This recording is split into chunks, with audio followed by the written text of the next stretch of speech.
A Chicago Bulls insider has just put the team on blast, as this offseason has proven exactly what fans did not want to see out of the Bulls, with still some serious decisions having to be made on the future of this team regarding trades. And also, the trades that have been made have not shown the direction that Bulls fans want to see really get going in, and fans are turning towards Arturas Karnisovas to make some sort of move to signify something. And guys, it's getting detrimental. The NBA season is closing in, and thus far, what we've seen from the Chicago Bulls is exactly what we have seen over the last couple of months, just treading water. And now there's been a bunch of discussion on what is next for this team, and we're going to jump into all that right away. Guys, if you are part of that 75% that's not subscribed to Bulls Digest, make sure to subscribe for daily Chicago Bulls updates. As I said, the Bulls sometimes upsets because, it's pretty upsetting watching this team.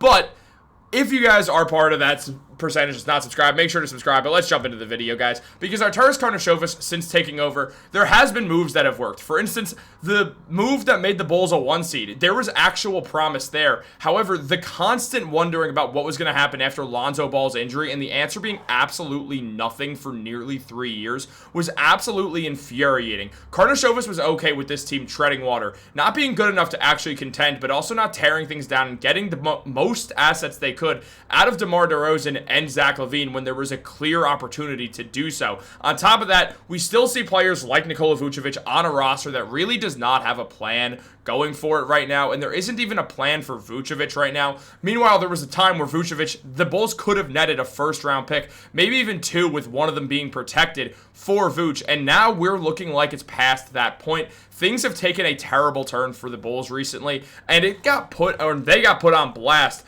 by their athletic insider, Joel Lorenzi, who said, Chicago still has not committed to a rebuild. Call when hell gets chilly.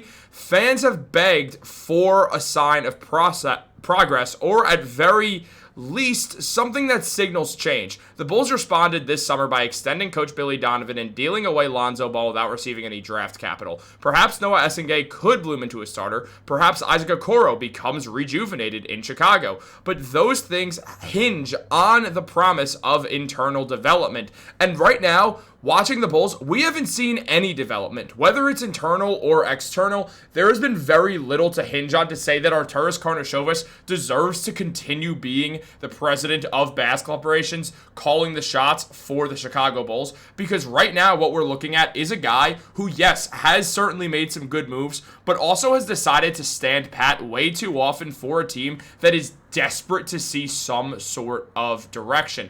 Now, recently what we've seen out of the Bulls has been similar to last year with more hints of tanking. I mean, when we look at the Bulls depth chart right now, we see a team that definitely has some excitement. Now, Josh Giddey's not here, and Giddey's going to be on the roster, of course, so disregard, just kind of imagine Dosunmu is playing back a point guard role because Giddey will obviously start at the 1. And then with Kobe White, Isaac Okoro, Buzelis, and Nikola Vucevic, that'll likely be the starting 5 going into the season. Now, don't get me wrong. There's bright spots there. Josh Giddey, bright spot. He's still young. Kobe White, bright spot for right now. Whether you trade him or not, he's a very talented player who's putting up 24 points per game after the All-Star break. Isaac Okoro, who knows? Buzelis really feels like he'll be able to take a nice second-year jump, which the Bulls desperately need. Vucevic on the team for now. There hasn't been a lot to go off of for the Bulls to give them anything more than the rating they got, which was a D+ on this offseason, and honestly, they deserve it. I mean, we look at Noah Essengay, who is an interesting prospect. We're going to make that bigger. We're going to full screen that up for you guys. Look, when you look at Noah Essengay and his performance thus far, what we see is a guy who last year really did break out onto the scenes out in Europe when he got some serious minutes.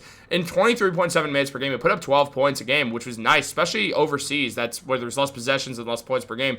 It was good numbers. I mean, 5 points or 5 rebounds, an assist, a steal and a half, showing that defense is very dangerous. The Bulls do have nice young pieces, and it's foolish to pretend that they don't. I mean, when you look at this, Ayo, Buzelis, I can't really count Patrick Williams anymore, but Essengay, Josh Giddey, who's not listed here, but we know is on the team. There are nice pieces on this team, but there's not that real franchise guy that we look at and say, this is how things turn around, which teams usually need. Right now, the Bulls are in a perfect situation to become complete tankers, and we have not seen that thus far. We haven't seen anything thus far. And now let's just take a look at the core of this Bulls team going forwards, because there are some questions that have to be answered. I mean, we see Coby White. Last year, again, after the All-Star break, when it became his team, the man balled out. The points per game rose up on the season. He put up 20 points per game, 4 rebounds, 4.5 assists, shot 45% from the field and 37% from three.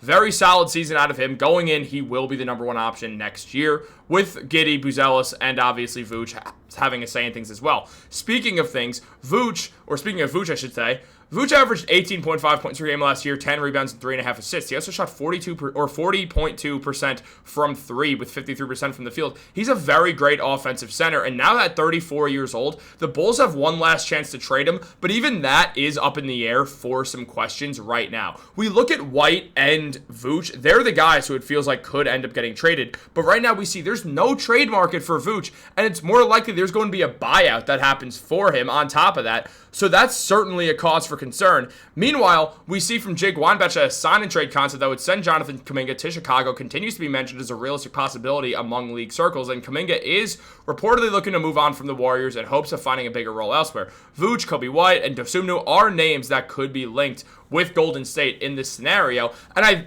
think I speak for all of us where if it's Coby White for Kuminga, that's going to just be a kick to the nuts. We don't want to see that deal. It makes no sense unless the Bulls are getting draft capital. And guess what?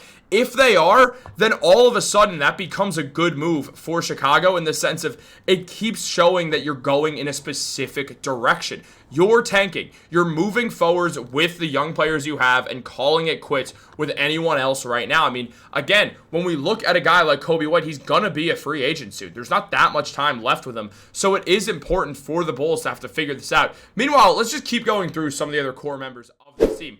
We see Josh Giddey, who will be back on a pretty nice contract for what he's putting up, especially with the room to grow that he has.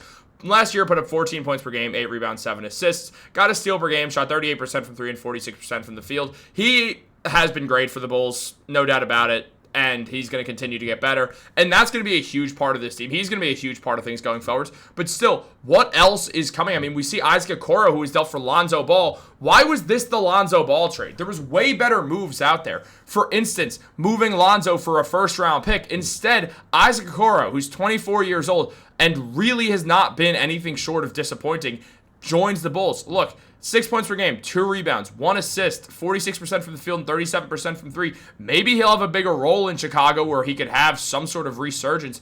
But right now, that just feels like a weird trade to make for the Bulls. It felt weird at the time. It felt like a complete loss on our side, and it was very frustrating to see.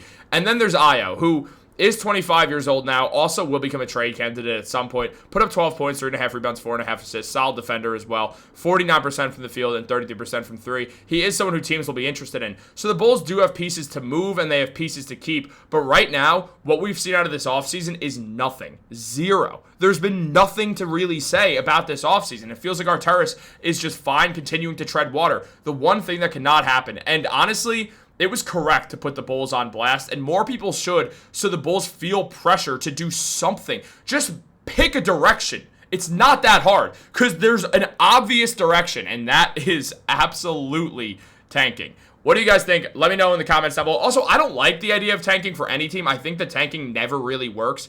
When you go back and look at the only team that tanked successfully in recent memory is the San Antonio Spurs, who, by the way, missed the playoffs still last year. It's not like it was an instant win for them. When you see teams that tanked, like, yeah, for the Sixers it could have worked. It didn't. For the Spurs, it has thus far.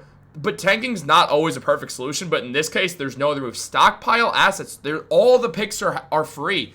Just do that. It makes sense. What do you guys think? Let me know in the comments. Like this video, subscribe, turn on post notifications. Have a great day. I'll catch you later.